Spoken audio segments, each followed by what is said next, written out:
I'm Dwayne Brown. Tonight on KPBS Evening Edition, President Obama says no to combat operations for U.S. troops in Iraq. And the new way to monitor Santa Ana winds may help better prepare us for wildfire season. Walking down the sidewalk in San Diego could be a hazard to your health. We'll tell you what the city is planning to do about it. San Diego Gas and Electric's proposal to change rate structures is the subject of public hearings this week. State regulators are in San Diego to hear what people think about plans to reduce the 4-tiered rate structure down to 2. And Disney movies play a big part in many children's lives, but none more than author Ron Suskind's autistic son. He'll tell us how the movies provided his child with a link back to the world. Parent-child roles can get jumbled when refugees have to rely on their English-speaking kids. How the art of weaving is putting things right in City Heights. KPBS Evening Edition starts right now.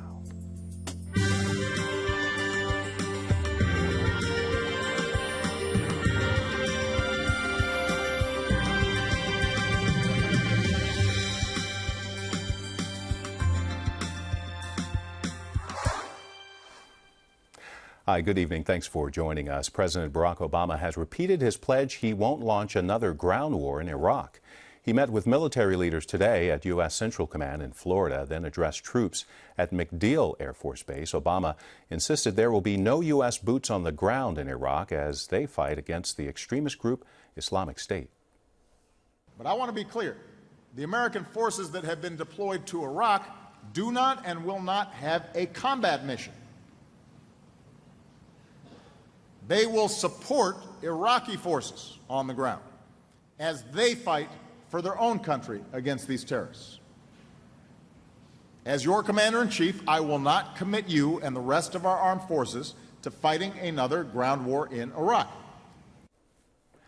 Of course, the president's comments come one day after General Martin Dempsey, chairman of the Joint Chiefs of Staff, said he's prepared to recommend a combat role if the situation calls for it. U.S. military has already completed 160 airstrikes against the terror group. The House passed a bill today as well, authorizing the U.S. military to train and arm Syrian rebels in their fight against the militant group ISIS. The bipartisan vote has backing from both Republican and Democratic leaders. Funeral services for San Diego's Catholic Bishop Cirillo Flores. It was held today at St. Teresa of Carmel Church in Del Mar. Bishop Flores was buried at the Holy Cross Cemetery. He died of cancer earlier this month. Flores served as San Diego's bishop for less than a year. There's a new tool to help us get a better picture of the Santa Ana wildfire season. KPBS reporter Eric Anderson says the Wildfire Threat Index will help predict strong wind conditions and hopefully gauge its severity. The warning system has been in the works for more than 2 years. U.S. Forest Service, San Diego Gas and Electric, and UCLA researchers have been fine-tuning the forecasting tool. Now that it's complete, the Forest Service's Tom Rolinski says weather watchers will be able to tell if an upcoming Santa Ana wind condition is going to be mild, extreme, or somewhere in between. We've developed a 30-year climatology that we can go back. We've reconstructed the past, and we can take a look at what this index was over the course of the last 30 years, and we could put into perspective these events. Rolinski says the index incorporates fuel moisture information, and that helps make the forecasts more accurate. He says last May's firestorms in San Diego happened during extreme Santa Ana conditions.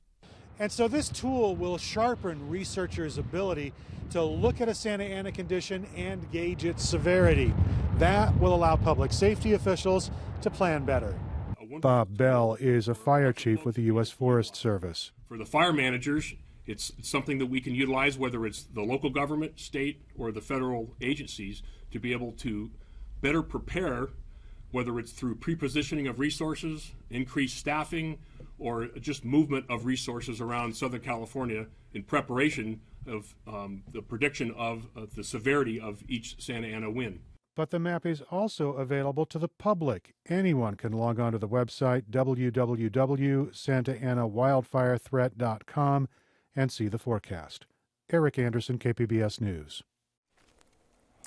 New recommendations tonight for addressing campus sexual violence. University of California President Janet Napolitano launched a task force back in June to identify gaps in the system and possible policy changes. The task force proposal includes setting up response teams on all UC campuses by January, creating system-wide standards for investigating incidents by July, writing a training and education plan by next fall, and establishing confidential advocacy offices on each campus by next year. UC says the plan is in line with the Yes Means Yes bill Governor Brown signed earlier this month. Of course, you can find more on the report on our website at kpbs.org. SDG&E customers are weighing in on plans to change how they're billed at a series of public meetings in San Diego this week. Amitha Sharma takes a closer look at the proposal. Solar households, low-income consumers, and people who don't use that much power might see higher electric bills in the near future. At the same time, big electricity users' charges could dip. San Diego Gas and Electric is pitching a plan to change its rate structure for utility customers. Included in it is a fixed service fee. SDG&E spokeswoman Stephanie Donovan joins me now with Mark Toney, Executive Director of the Utility Reform Network. Stephanie, what are the proposed billing changes? Well, there's basically 3 or 4 in our proposal, and just to kind of set it up for your viewers, it's not just SDG&E, but the other electric utilities in the state and the commission itself who has put forth these conceptions of new rate changes, and primarily because there was a law that was passed that took effect in January of this year that allows the rates to change. They have been frozen and fixed in place by legislation that was passed back in the energy crisis. So what we've proposed to try to get back to a system that is more fair, simpler to understand, and provides the right incentives for customers to conserve is, number one, you mentioned the fixed monthly service charge. And what that is a way to recoup and to collect differently from the way it's being collected today, the revenues that have been approved by the Commission. It doesn't mean that you're going to be paying more. It means that you're going to be paying a fixed fee that would start at $5 and make its way up gradually over the next few years to a cap of 10.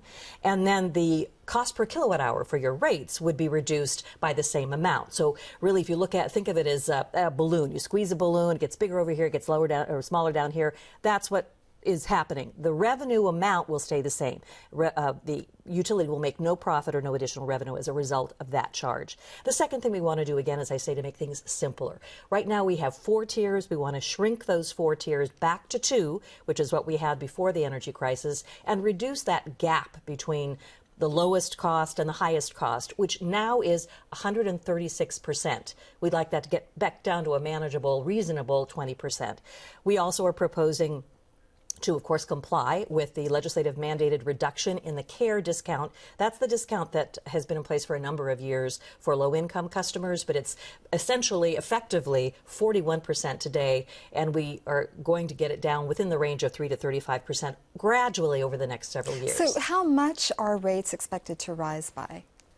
Well, if you look at it, or let me put it this way, if the Commission approves what we're proposing, the rates for the bottom 2 tiers, lower use customers, would go up about 8%. But the rates for those customers who've been basically picking up the tab for the last 13 years, because the rates for those lower 2-tier customers have been artificially frozen by the legislature, now we're going to be able to move a little bit higher. So, Mark, your group TURN represents consumers. What's your position on these changes? We are against any changes that penalize people for saving energy. The results of adding a $10 service fee and flattening the tiers means that 70 to 80% of all customers will see a higher bill at the end of the month, and a small number of customers who are very large users will get a discount. And we just don't think that's right. What we think is that people should be rewarded. If you're a solar customer, if you're a low-income customer, if you're a customer that just does everything that they can to save energy, yes, your bills should be lower. And if you're someone that consumes a great amount and have the means to do so, we think that it is fair for those customers who use more to pay more. So, Stephanie, what about what Mark is saying? Shouldn't customers who use more pay more? I think that there is a fallacy out there that somehow the amount that you use is directly connected to your income level, and that is not the case. I would say that about 37% of our customers make $75,000 or less, but those are tiers 3 and 4, the higher user customers. You like to throw around the word, don't punish customers for certain changes. We don't want to punish customers. They shouldn't be punished just because they happen to have a larger family or they happen to live in a hotter area of the of the county rather. But that's what's happened. So we've seen those customers, just because they have more people in the household, they might be using more electricity. What about the incentive for people to conserve? I mean, do you not want customers to conserve energy? We absolutely are supportive of continuing to provide incentives for customers to conserve. But as I told you, we don't believe that the signals are right for those customers, those 70 to 80% of the customers that Mark is mentioning.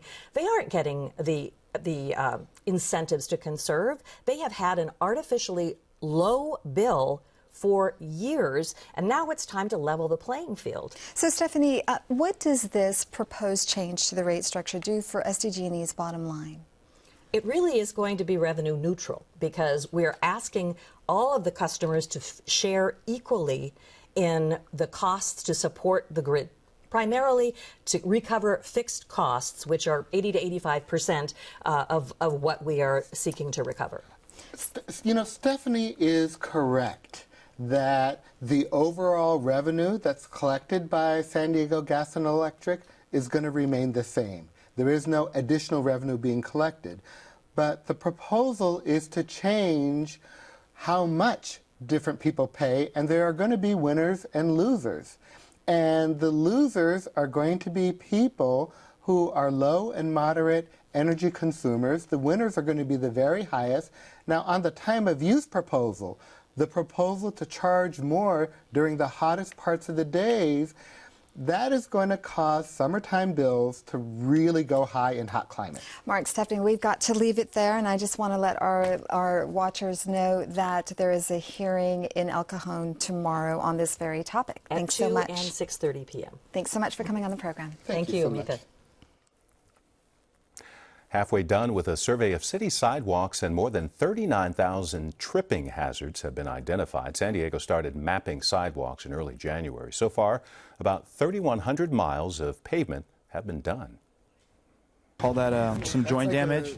Yeah, joint and damage, cracking. Yeah. San Diego approved $1 million to pay for the sidewalk survey, deploying 24 engineering students from San Diego State and UC San Diego to tally up all the bumps, cracks, and missing pieces of sidewalk. The report blames tree roots for a big part of the problem, while curb ramps for the blind and disabled are also out of compliance. We're here in North Park at the corner of Meade Avenue and Texas, and you don't have to walk far to see the extent of the problem. Just a block down, the curbs for wheelchair access are compliant with the ADA, but there are 14,000 others, just like this one, that are not. City Councilman Mark Kersey chairs the Infrastructure Committee. The guidelines that started out in 1992 aren't the same ones that we face today. And so today they're more stringent. You have to put in a curb ramp with very specific measurements. It has to have the raised yellow bumps. And back in when it was passed, 1992, it wasn't quite that defined. Most of us remember the old fable, step on a crack, break your mother's back. Well, it's the city's responsibility to fix at least 39,000 tripping hazards. The final report is expected in January. That's when the city will figure out how much it's going to cost to repair the jacked up sidewalks. We have a 75-25 cost sharing program here at the city. So if a property owner has a sidewalk that's busted up and they would like to make repairs to it, the city's going to split the cost of that. In years past, it's been 50-50 cost sharing, and this year we decided to up the ante a little bit and made the city's share of that program 75% of the total project cost. The goal is to assess the condition of the city's 5,000 miles of sidewalks. Repair costs are uncertain, but it's estimated to be close to $2 billion. More than 5.5 million Californians lived in poverty last year. That number includes nearly 2 million children. The data comes from the U.S. Census and California Budget Project. The numbers show the poverty rate dropping slightly from 2011, but are still higher than pre-recession levels.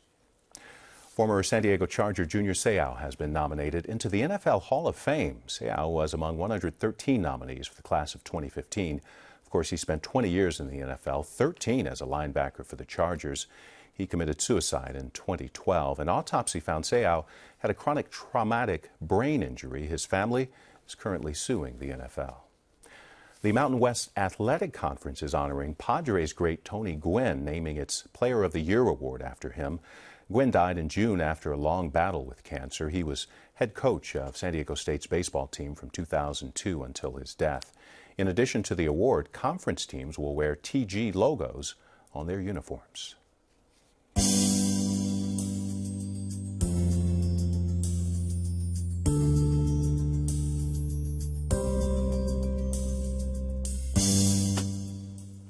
There are about 1,800 refugees from Burma in San Diego County. Like other groups, language barriers can cause feelings of isolation and depression, but Speak City Heights reporter Megan Burks discovered older members of the Burmese community are finding relief in the traditional art of weaving.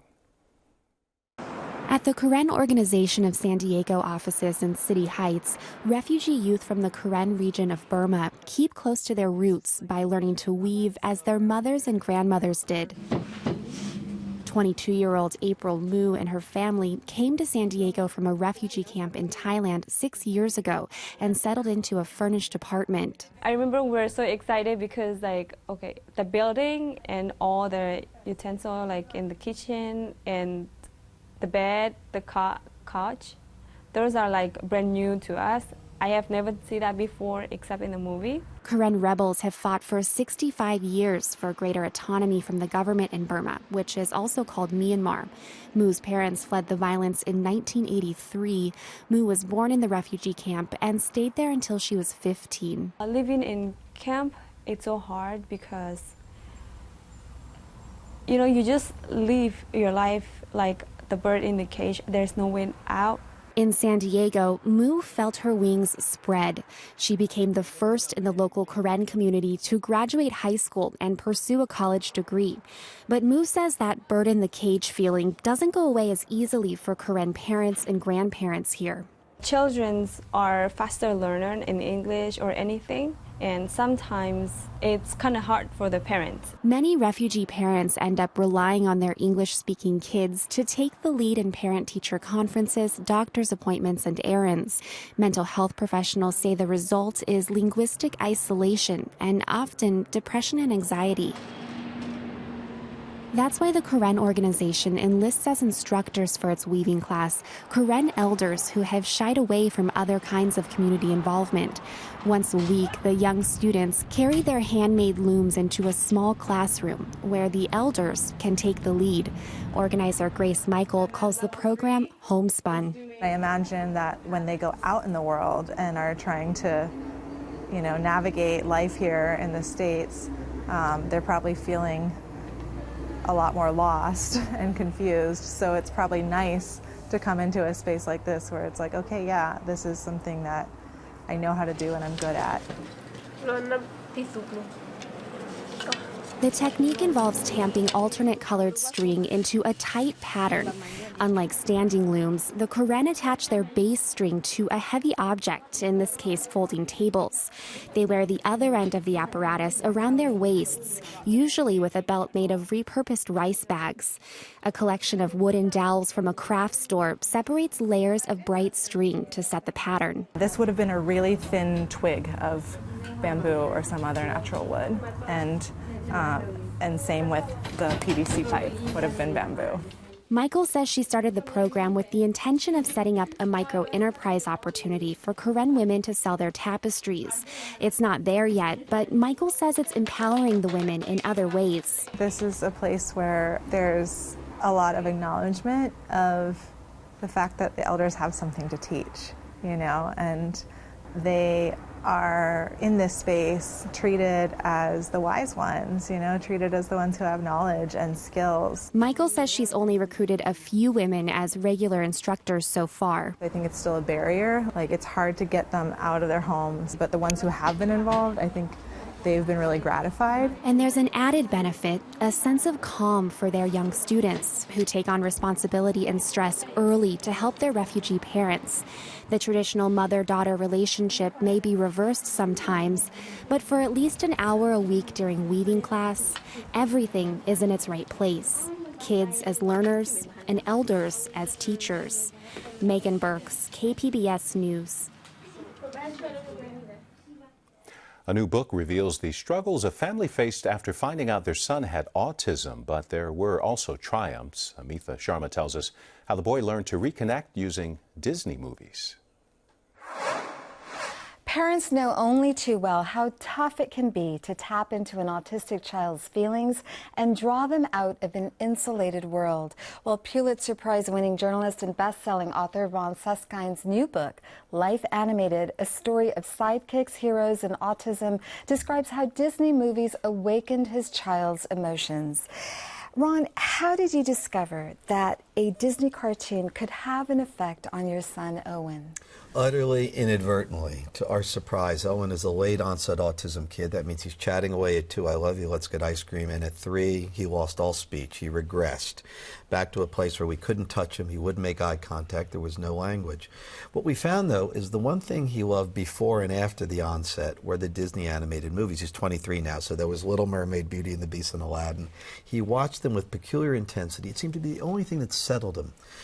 Well, after a few years, we realized that he seemed to have memorized them as sound alone, and that if you threw a line at him, he'd throw you back the next line in the voice of the character. At which point we said, oh my, well, the only way we can communicate is in Disney dialogue. And so we started to become animated characters. We couldn't talk to them in any other way. So my wife and I and our older son became scholars of Disney. We had to watch every movie since Snow White in 1937 and find scenes where we could communicate what's needed, what a parent needs to tell a child, but only through scenes from the movie. And then he, in turn, communicated what he needed. Absolutely. More and more you could see him deepening, where he was more or less picking the scenes. This is the one I want to do now, because through that he could emote, he could show himself, because in a way he was discovering himself through these iconic narratives. Of course, people have been telling ourselves these stories, Beauty and the Beast, Snow White, since the dawn of time. The Kenyans have one and the Indonesians too. So what he did, he turned into someone who sees what Joseph Campbell used to write by default. He had to live on myth, fable, and legend almost exclusively because he couldn't understand speech. This was too much sensory input for him, and we grew together. So how are autism researchers and therapists using what you discovered with Owen? Well, interestingly, these affinities are widely known in autism. Every kid's got a special affinity. Now, they're seen mostly as obsessions for decades. More prison, get the kid to stop doing that. It could be anime, it could be Thomas the Tank, it could be maps, it could be Disney. What we found is trying to wean him off of it didn't work. And after a while, we said we just got to go with it. And as we did, the more and more, the deeper he led us in, to the point we got into a great underground cavern with him and said, my goodness, well, this is navigation equipment, and that's a symbolic speech. And eventually, he and we together built a vehicle that moved him into the wider world together. Now researchers at MIT, at Yale, at Cambridge University are for the first time studying these affinities as pathway rather than prison. The idea is this: if you have one of these kids lock onto their affinity, put them in the fMRI machine, what you can see are hidden and compensatory capabilities that are otherwise hidden. Those capabilities are often beyond yours or mine. Could be visual acuity, could be pattern recognition, and that will probably be the pathway to a better life for this child. You nourish them, you widen them, and ultimately you've got a life. And you say Owen's 23 today. How is he doing? He's doing great. He's doing great. So he's really used this as his path. He has a girlfriend for the last 2 years. He uses some of the movies for her. He says Aladdin and Jasmine have been helpful. He says I have to give Emily her space, let her make the decision, just like Aladdin and Jasmine. She's a Dumbo girl. She's just like him. There are kids all over America like this. I say, why Dumbo? She says, well, I realize in my life that the thing that made me different, in my case, those big ears, like Dumbo, allowed me to soar once I realized it made me special. These are powerful insights that normal kids don't offer, but they can. Ron, you've written about politics, the economy, you've written about terrorism. Yeah. What was it like for you to write about a topic that's so personal as your family and its struggles with your son's autism? Well, you know, after many years telling sources from presidents on down, you need to tell me everything. Otherwise, I can't do justice to you in context for the world audience. I had to turn those hot lights on myself and my family. And I just say, thank God I have a brilliant wife who understands emotional truths. She said, look, I'm going to be tough on you and you be tough on me. That's the only way this book's going to work. And ultimately, I have the advantage of a son who remembers everything. My younger son is autistic. He remembers what you were wearing 10 years ago on a Tuesday. And my older son courageously talked about what it was like to be a sibling, sometimes hard things. And we've got to close it there. Ron Suskind, thanks so much for coming on the program. I want to let our viewers know you'll be back in town October 17th for an event at the California Center for the Arts in Escondido. We have more information on our webpage at kpbs.org. It'll be a great night, great celebration. Thank you. I'm Judy Woodruff. On the next News Hour, we talk with Ken Burns about his critically acclaimed new documentary, The Roosevelts. That's Wednesday on the PBS News Hour.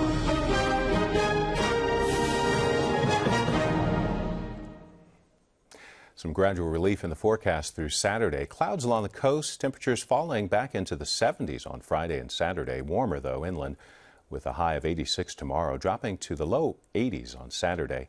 Sunny in the mountain areas, mid to upper 70s there, and you can't escape the heat in the desert. But rain is in the forecast tomorrow with a high of about 102. You can find tonight's stories on our website, kpbs.org/evening edition. Good night.